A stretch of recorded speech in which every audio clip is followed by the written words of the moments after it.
दोस्तों, आज हम बात करने वाले हैं एक ऐसे इंसान के बारे में जिसने रेगिस्तान में अकेले 71 दिन बिताए।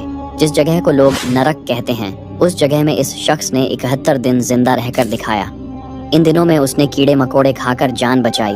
उसका शरीर ऐसा हो गया था जैसे उसमें सिर्फ हड्डियां बची हों। ये घटना मेरी पिछली घटनाओं से भी ज्यादा रोंगटे खड़े कर देने वाली है, क्योंकि समंदर में तो कभी ठंडी लहरें, कभी गर्मी और मछलियां मिल सकती हैं, और किसी न किसी तरह जिंदा रहने का सहारा भी। लेकिन इस नरक में बचने की कोई संभावना ही नहीं थी। लेकिन इन साहसी इंसान ने मौत को भी हरा दिया और जिंदा रहकर दिखाया। तो दोस्तों, आइए जानते हैं कैसे इस शख्स ने 71 दिन तक उस नरक जैसे रेगिस्तान में अपनी जिंदगी की सबसे कठिन लड़ाई लड़ी। लेकिन वीडियो शुरू करने से पहले अगर आप चैनल पर नए हैं तो चैनल को सब्सक्राइब जरूर कर लीजिए, क्योंकि आपका एक सब्सक्राइब हमारे लिए बहुत मायने रखता है और वो आपके लिए बिल्कुल फ्री है। तो चलिए वीडियो को शुरू करते हैं। ये कहानी शुरू होती है एक ऐसे आदमी की जिसने जिंदगी और मौत के बीच 71 दिनों तक अकेले एक रेगिस्तान में जूझकर खुद को जिंदा साबित किया। ये कोई कल्पना नहीं, बल्कि 100% सच्ची कहानी है। नाम है रिकी मैगी। एक ऐसा इंसान जो आम जिंदगी जी रहा था, पर फिर ऐसा हादसा हुआ जिसने उसे दुनिया से अलग मौत के मुंह में धकेल दिया। रिकी मैगी का जन्म ऑस्ट्रेलिया के विक्टोरिया राज्य में हुआ था, लेकिन जब वो किशोर अवस्था में पहुंचा तभी उसकी जिंदगी में एक बड़ा झटका आया। उसके पिता का देहांत हो गया। उस समय रिकी की उम्र बहुत ज्यादा नहीं थी, पर इतना जरूर था कि उसने उस दिन से समझ लिया कि अब उसके सिर पर पूरे परिवार की जिम्मेदारी आ चुकी है। रिकी ने अपनी पढ़ाई को बीच में छोड़ा नहीं, लेकिन साथ साथ वो काम भी करने लगा। उसे यह समझ में आ गया था कि अगर जिंदा रहना है तो मेहनत करनी होगी, और वह किसी भी काम से पीछे नहीं हटा। उसने कभी बिजली का काम किया, कभी मछली पकड़ने वाली बोट में मजदूरी की, कभी फर्नीचर उठाने ढोने का काम किया, और कभी कभी छोटे मोटे पार्ट टाइम जॉब भी किए, बस इतना कि घर का खर्चा चल जाए। हालात पूरी तरह बुरे नहीं थे, लेकिन पैसों की किल्लत हमेशा बनी रहती थी। फिर आया साल 2006। उस वक्त रिकी की उम्र लगभग 36 साल थी। उसी साल उसे एक सरकारी कॉन्ट्रैक्ट का छोटा सा काम मिला। काम था ऑस्ट्रेलिया के क्वींसलैंड से वेस्टर्न ऑस्ट्रेलिया के पोर्ट हेडलैंड इलाके तक कुछ जरूरी कागजात और सरकारी सामग्री पहुंचाना।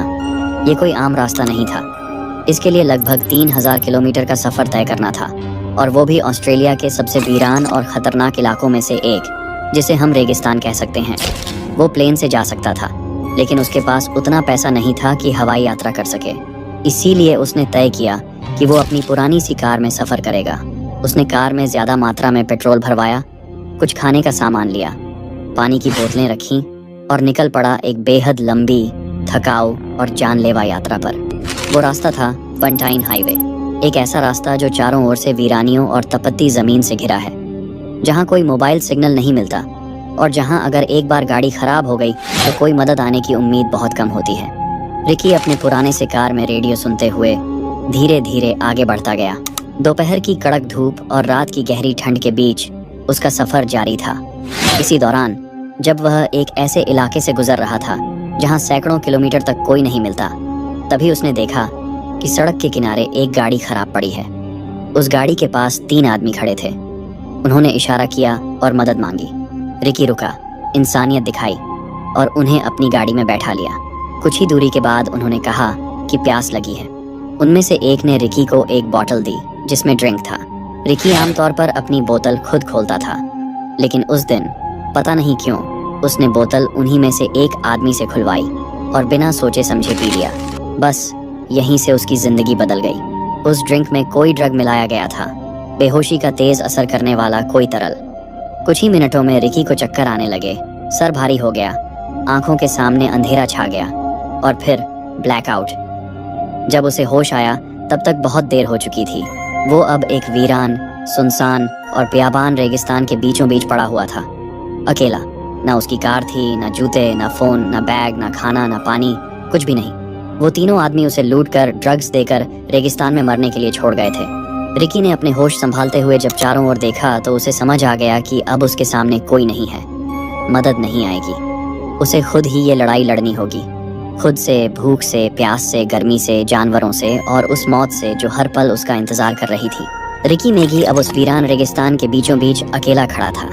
न कोई इंसान, न आवाज, न कोई उम्मीद, सिर्फ चुप्पी, गर्म हवा और तपती हुई जमीन जो हर कदम पर उसके पैरों को जलाकर राख कर देना चाहती थी।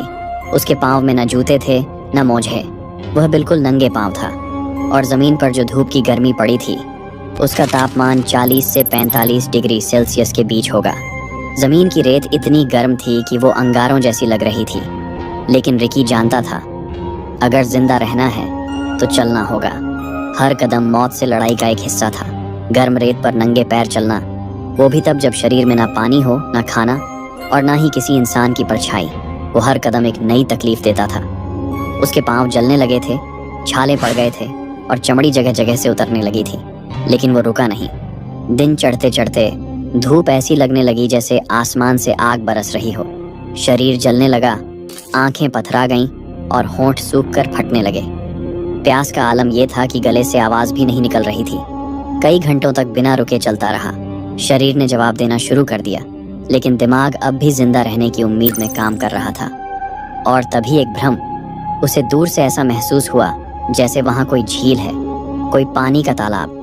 वो लड़खड़ाते हुए उस ओर दौड़ा और जैसे ही वहां पहुंचा वो सिर्फ रेत थी, आंखों का धोखा। उसके हाथों में रेत आई, पानी नहीं। शरीर अब टूटने लगा था, लेकिन अंदर कहीं एक कोना जिंदा रहने के लिए तड़प रहा था। फिर कुछ घंटों की ठोकर और भटकाव के बाद उसे दूर कहीं एक छोटा सा गड्ढा नजर आया, जिसमें थोड़ी सी चिपचिपी और गंदी सी पानी भरी थी। शायद कोई जानवर वहां आता होगा। उसने बिना सोचे समझे उस बदबूदार गंदे कीचड़ जैसे पानी को पी लिया। उसे पता था ये पीने लायक नहीं है, लेकिन उसे यह भी पता था कि अगर अभी पानी नहीं पिया तो कुछ ही घंटों में शरीर हार मान जाएगा, वो मर जाएगा। पानी पीकर उसे थोड़ी राहत मिली, लेकिन अब शाम हो रही थी, सूरज डूबने को था और रेगिस्तान की ठंडी हवाएं चलने लगी थी। दिन में जो तपिश थी अब रात में वो कम कंपी में बदल गई। और सबसे बड़ी समस्या थी, कहाँ सोए। जमीन पर सोना मतलब कीड़ों, बिच्छुओं, सांपों के साथ सोना। लेकिन किस्मत से उसे कुछ दूरी पर एक गुफा जैसी जगह दिखी। वो हिम्मत करके वहां तक गया, अंदर झांका।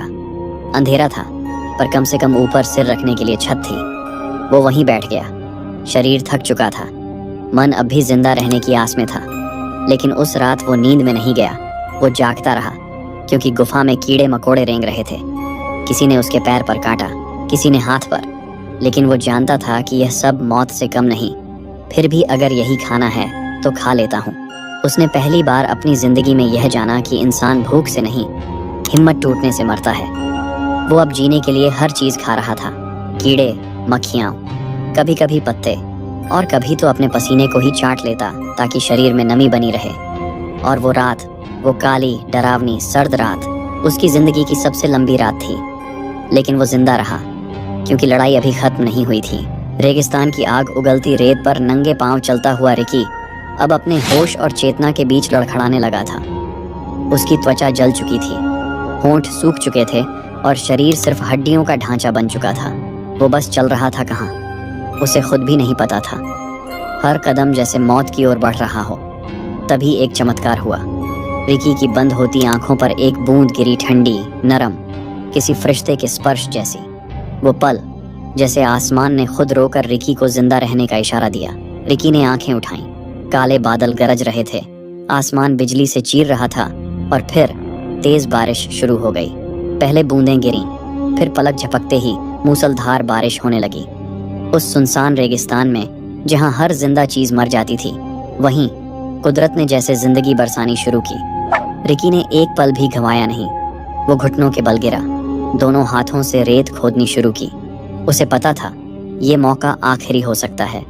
उसने 3 से 4 बड़े गड्ढे खोद डाले। हर गड्ढा उसके लिए एक जीवन का प्याला था। बारिश का पानी उन गड्ढों में भरने लगा। वो बार बार उनमें से पानी निकालकर पीता रहा। वो जितनी देर तक पी सकता था पीता रहा, क्योंकि वो जानता था कि यह बारिश कब थमेगी कोई नहीं जानता। रिकी की बंद होती सांसों को जैसे फिर से हवा मिल गई। उसका सूखा गला, फटी हुई जुबान हर घूंट में जिंदगी महसूस कर रही थी। लगभग 1 से 2 घंटे बाद बारिश थम गई और फिर वही बेरहम सच्चाई वापस आई। रेत ने धीरे धीरे सारा पानी पी लिया। जितना भी पानी था सब जमीन के अंदर समा गया। रिकी खाली गड्ढों को देखता रहा। उनमें अब सिर्फ कीचड़ बचा था, लेकिन अब उसके भीतर फिर से जीने की आग जल चुकी थी। तब तक उसे रेगिस्तान में करीब 60 दिन हो चुके थे। हर दिन एक सदियों जितना लंबा लगता था। उसका शरीर अब बस एक कंकाल बन चुका था। हड्डियां बाहर झांक रही थीं। चेहरा पहचान से बाहर था। कभी चलती हुई गिरगिट को पकड़कर खाता, कभी खुद का पेशाब पीता और कभी सिर्फ कीड़े मकोड़ों से पेट भरता।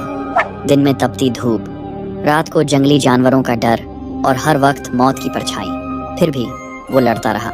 हर बार जब वो गिरा, उसके भीतर की आवाज कहती, अभी नहीं, अभी जिंदा हूँ। और फिर आया वो ऐतिहासिक 72वां दिन, 5 अप्रैल 2006।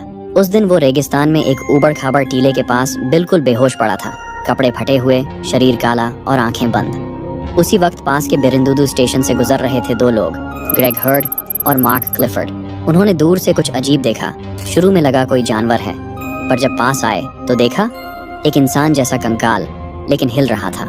वो दोनों डर भी गए थे, लेकिन इंसानियत ने उन्हें रोक लिया।